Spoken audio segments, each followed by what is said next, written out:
Queridos irmãos e queridas irmãs, com grande alegria, aqui é o Padre Paulo Ricardo acolhendo você na nossa reflexão semanal do Testemunho de Fé. Todas as semanas nós refletimos a respeito do Evangelho do domingo. Nesse domingo, porém, aqui no Brasil, nós celebramos a solenidade de Todos os Santos. É uma solenidade que, na verdade, deveria ser celebrada no dia 1º de novembro, mas, como nós não temos feriado, ela é transferida para o domingo seguinte. Nós celebramos, então, nesse domingo, um grande mistério. O mistério que nós católicos acreditamos que existem pessoas que aqui, neste mundo, fizeram parte da perfeição que, se Deus quiser, todos nós iremos alcançar um dia no céu. Vamos um pouco parar para refletir, para saber o que é realmente esse mistério que nós celebramos. Eu gostaria de fazer isso a partir dos documentos da Igreja.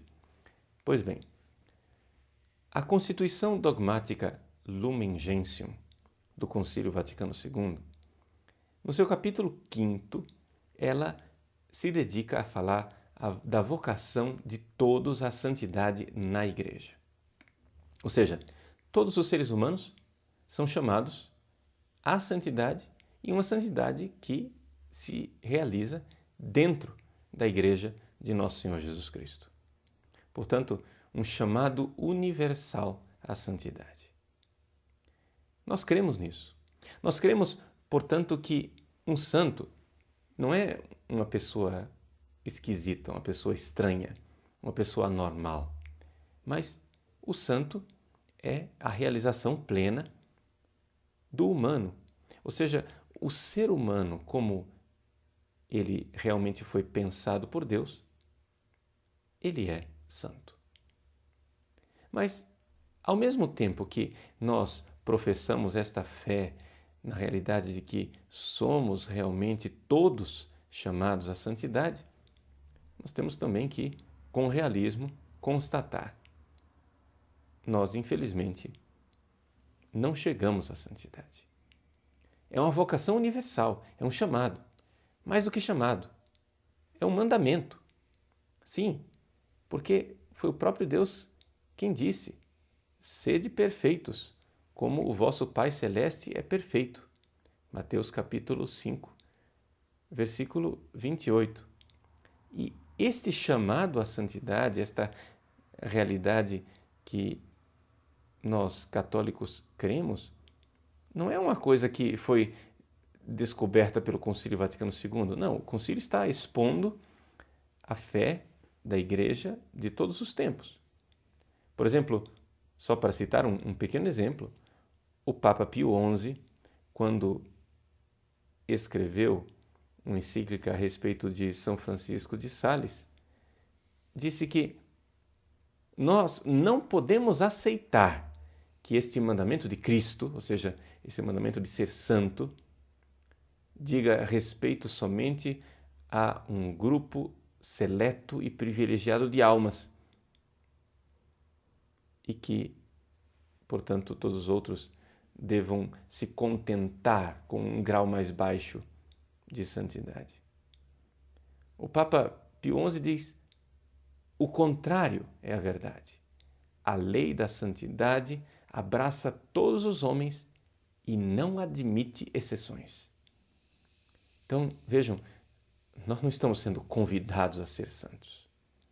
É um mandamento. É realmente um dever. Um dever que nós recebemos de Deus não como um fardo, não como um peso, mas como um caminho de felicidade. Sim, o Evangelho desse domingo que nós proclamamos quando celebramos a festa de Todos os Santos é o Evangelho da felicidade, ou seja, das bem-aventuranças. Sim, ser santo é ser bem-aventurado.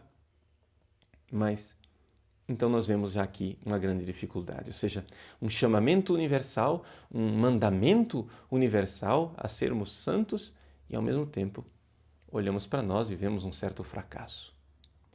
Por que vemos um certo fracasso? O Catecismo da Igreja Católica, ele explica um pouco melhor aquilo que o concílio estava tentando nos dizer, usando as palavras do próprio concílio. Ele diz assim, no número 2013, citando a Lumen Gentium 40. Os cristãos de qualquer estado ou ordem são chamados à plenitude da vida cristã e à perfeição da caridade. Vejam, o que é ser santo? Ser santo é a plenitude da vida cristã e a perfeição da caridade. Façamos nosso exame de consciência. Você acha que você chegou à plenitude da vida cristã? Você acha que você chegou à perfeição da caridade? É claro que não. E, no entanto, nós somos chamados a isso. Sede perfeitos, como vosso Pai Celeste é perfeito. Esse é o mandamento de Deus. E então, devemos nos desesperar? Não, nada disso. Bom, a primeira coisa para nós compreendermos bem o que é a santidade é que nós temos que distinguir santidade e salvação. As pessoas, elas podem ser salvas sem terem alcançado a santidade aqui nessa vida.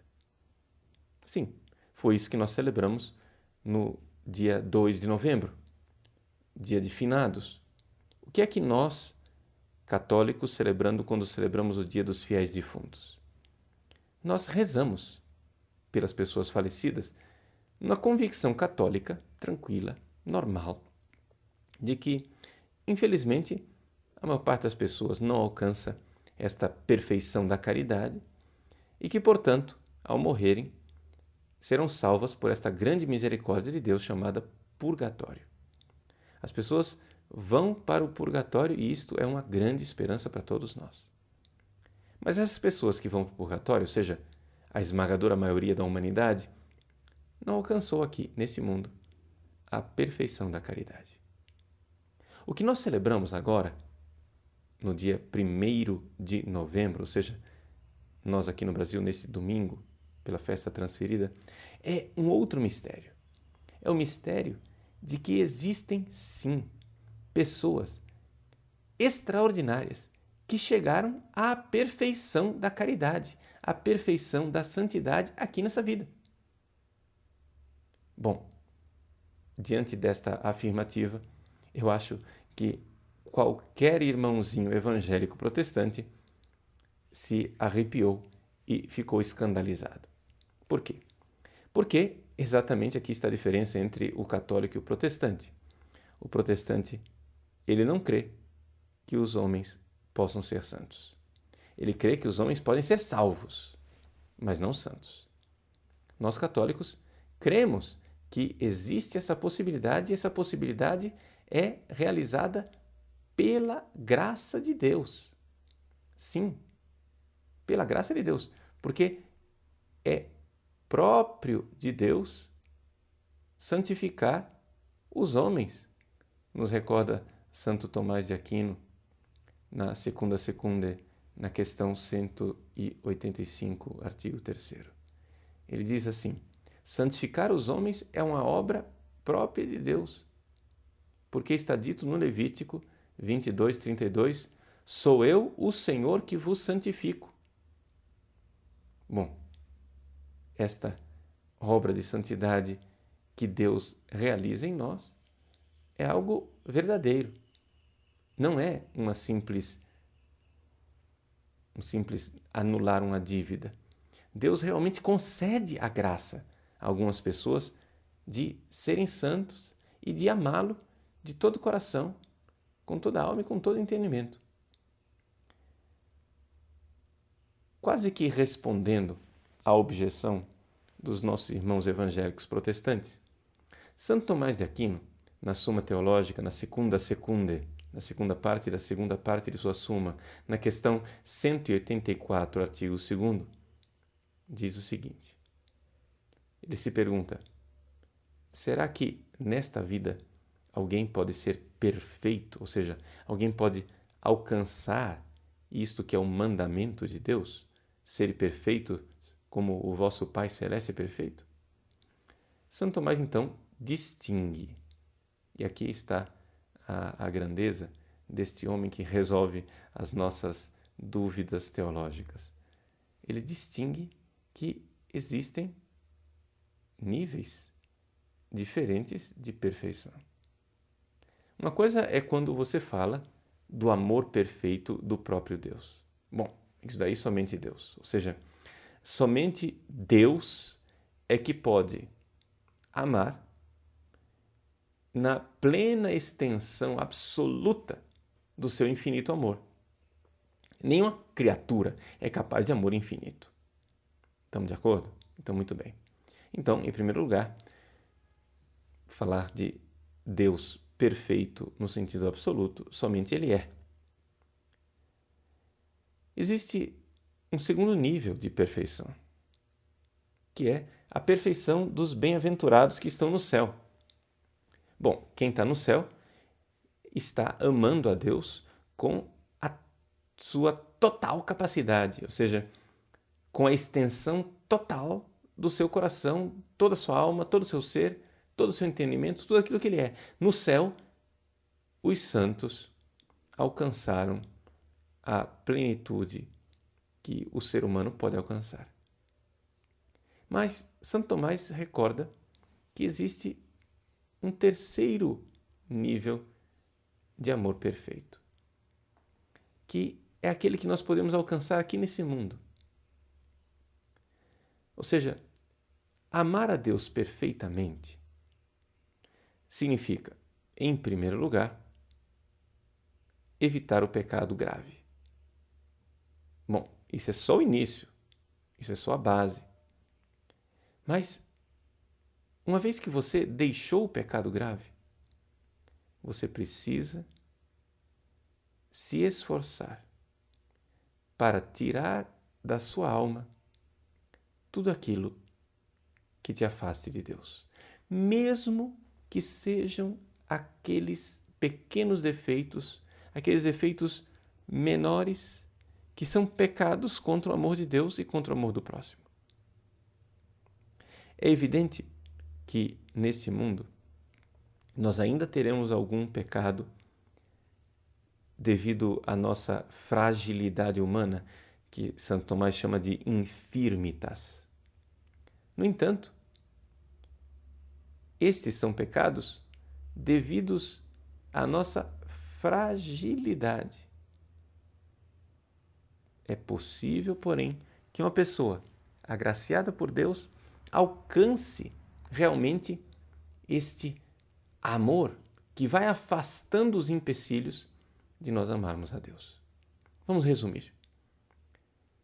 Nós, se queremos ser santos, não podemos somente querer evitar o pecado. É necessário amar, e amar ativamente. Amar afastando os impedimentos do amor, afastando aqueles pequenos defeitos que nos impedem de amar plenamente, de amar de todo o coração. E nós cremos que isto é alcançável por uma pessoa humana aqui na Terra. Quando a igreja canoniza uma pessoa, a igreja está dizendo isso. A igreja está dizendo que esta pessoa alcançou realmente uma santidade, um certo estado de perfeição, que é evidente, não é a perfeição de Deus, não é a perfeição dos santos no céu, mas uma perfeição real e concreta. Ou seja, Jesus não nos mandaria ser perfeitos como o Pai Celeste é perfeito se não houvesse um caminho real e concreto em que isso pudesse ser alcançado. Então, antes de tudo, vamos recordar que se nós somos chamados à santidade, e todos nós somos, se Deus pede de nós a santidade e Ele pede de todos nós, Ele também nos dá a graça. Ele também nos dá os meios de nós alcançarmos essa santidade. Então, vamos fazer uma pequena metáfora, uma comparação, para entendermos o que seria esse cultivo da santidade. Vamos imaginar que a santidade seja um jardim. Bom, todos nós recebemos, e esse é o chamado universal, todos nós recebemos um chamado a ser esse jardim de Deus. Infelizmente, a gente constata que não existem somente jardins de Deus, existe também o matagal daqueles que vivem longe de Deus. Mas todos nós somos chamados a ser um jardim. Para sermos um jardim, o que é que Deus faz? Em primeiro lugar, Ele nos dá a semente da santidade. A semente da santidade nos é dada pelo batismo. O batismo é esse primeiro passo real e concreto de Deus que infunde uma semente de santificação dentro de nós. Essa semente de santificação, ela quase que fica hibernando dentro do nosso coração e da nossa alma, até que nós atinjamos a idade da razão. Quando a gente começa a ter juízo, começa a pensar as coisas, a fazer as coisas com a nossa liberdade própria de seres humanos, nós gradualmente então podemos começar a nos transformar no jardim que nós somos chamados a ser. Essa semente, como toda semente, ela precisa ser regada. E o ato com o qual nós regamos uma semente, a semente da santidade, chama-se oração. Não é possível nós chegarmos à santidade sem rezar.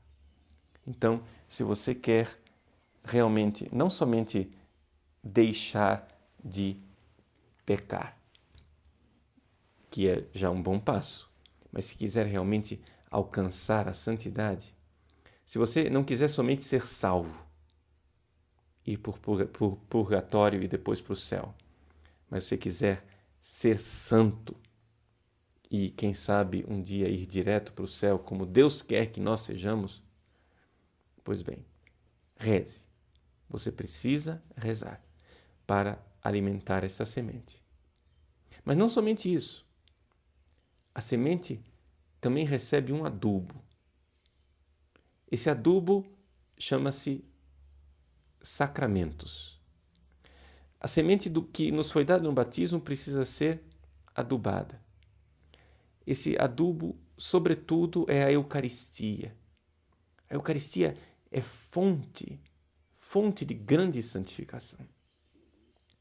Santo Tomás de Aquino nos recorda que os sacramentos são instrumentos de santidade. Ou seja, uma definição de sacramento, nós poderíamos dizer assim, que sacramento é um sinal de uma realidade sagrada que causa a santidade naquele que a recebe. Ora, todos os sacramentos fazem isso, de alguma forma. O batismo, porque nos prepara, dando a semente. Mas também a crisma, que nos dá a unção de Deus para lutarmos pela nossa santidade. A penitência, que nos dá o perdão dos pecados para nos livrarmos desses empecilhos enormes que nos dificultam a trilhar o caminho da santidade. O matrimônio, que faz com que o casal viva uma santidade de amor, uma aliança de amor.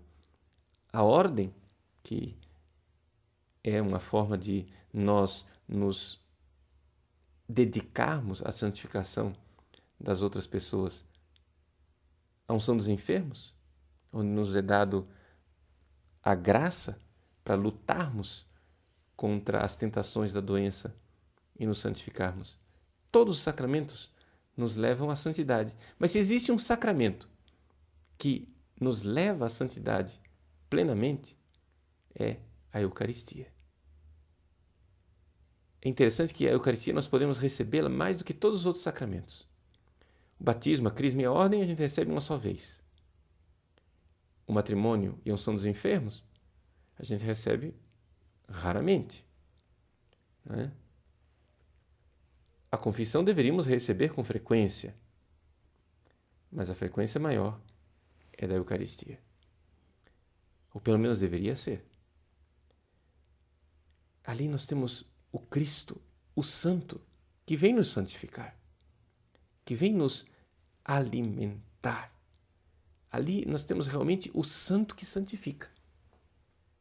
Por isso, ao celebrarmos a Eucaristia nesse domingo, não nos esqueçamos deste grande alimento, deste adubo para o nosso jardim, que é o sacramento.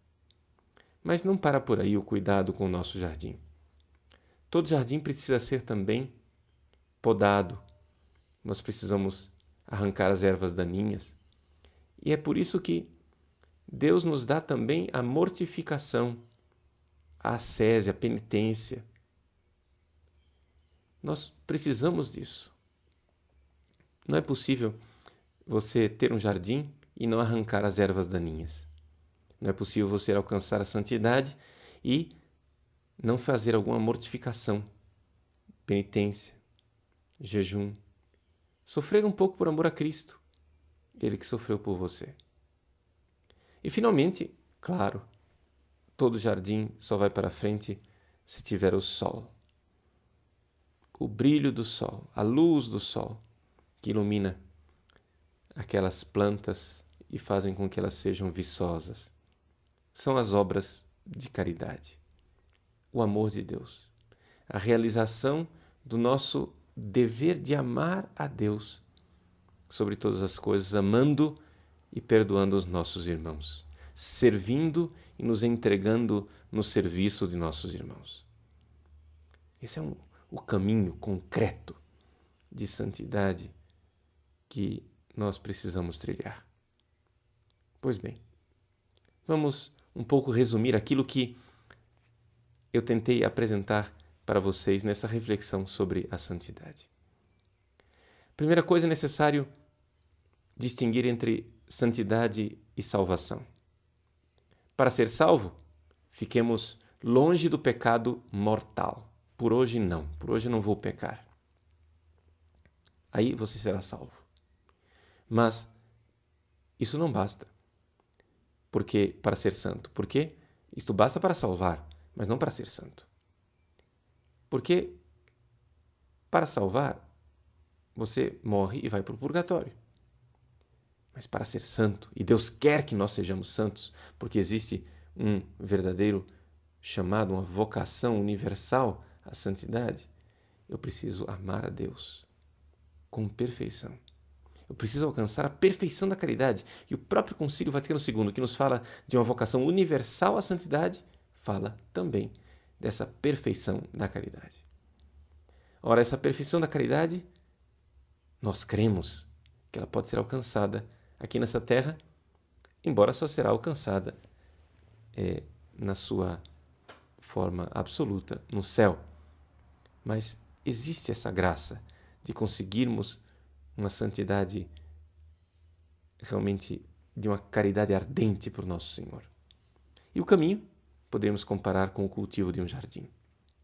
A semente da santificação que nos é dada pelo batismo deve ser regada pela oração, adubada pelos sacramentos, podada pela mortificação e aquecida pelo sol das obras de caridade e, sobretudo, por uma caridade imensa que dirigimos a Deus. Que Deus abençoe você, então. Reze, glorifique a Deus pelos seus santos e santas e vamos crer realmente nesta vocação universal que recebemos, uma vocação à santidade, a sermos homens e mulheres que amam a Deus com toda a alma, com todo entendimento, com todas as suas forças. Deus abençoe você. Em nome do Pai, do Filho e do Espírito Santo. Amém.